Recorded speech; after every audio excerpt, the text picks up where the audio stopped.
Sheri rero ibamwita Tesi ni umwana ugiye kumfasha hano mu rugo n'umukozi neza. Ngo iki? Barakoranye bamuzi mucaye. Akose kwa mugore ugira ubwenge.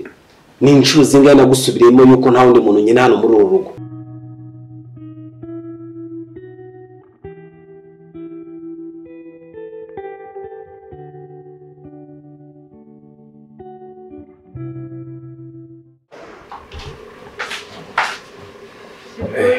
Komada Tesi wigeze umwe ku buryo bateka umuntu ufite ubwoba ntabwo reka isanzure madamu ntawe uhari yego